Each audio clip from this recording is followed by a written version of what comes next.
Sementara itu, pemirsa, penerapan hari Kamis tanpa kendaraan Pemkot Bitung mulai diabaikan ASN dan THL. Penerapan hari Kamis tanpa kendaraan pribadi maupun kendaraan dinas di Pemkot Bitung konsisten dilakukan pemerintah kota sejak awal Agustus lalu. Namun sangat disayangkan penerapan yang dilakukan Maurits Mantiri dan Hengki Honandar justru diabaikan ASN dan THL Pemkot Bitung. Penerapan tersebut belum berlaku bagi para ASN dan THL yang berdinas di seputaran kantor Wali Kota Bitung yang banyak membawa kendaraan pribadi maupun dinas dan memarkir di seputaran luar kantor Wali Kota setiap hari Kamis. Terpantau kendaraan bertumpuk di depan toko Permata dan ATK di Jalan Samratulangi Bitung.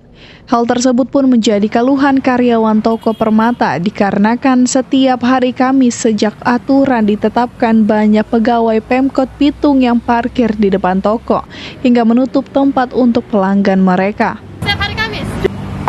Nggak tahu ya dari mana, mungkin dari 11 toh. Setahu kita sih hari bebas kendaraan. Nah, Bapak lihat sendiri tuh. Lalu kemana ini? Parkir ada kemana? Iya. Nggak jalan kemana? Ya merasa lah Pak, orang pengunjung mau parkir tuh nggak bisa.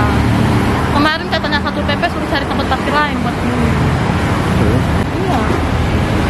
Itu hari pertama kali, kalau sekarang sudah nggak ada. Cuma pertama sekali aturan ini dibuat. So tahu udah lebih kondisi, motor nggak boleh tinggal apa-apa. Ada space untuk pengunjung, gitu Pak. Kalau semua dari pengunjung ada motor kan nggak ada pengunjung mau masuk Pak. Harusnya sih hari bebas kendaraan. Namun juga tidak sedikit ASN dan THL yang tetap konsisten dengan penerapan yang dilakukan Wali Kota dan Wakil Wali Kota dengan tidak menggunakan kendaraan pribadi maupun kendaraan dinas saat hari Kamis. Tim Liputan Kawanua TV melaporkan.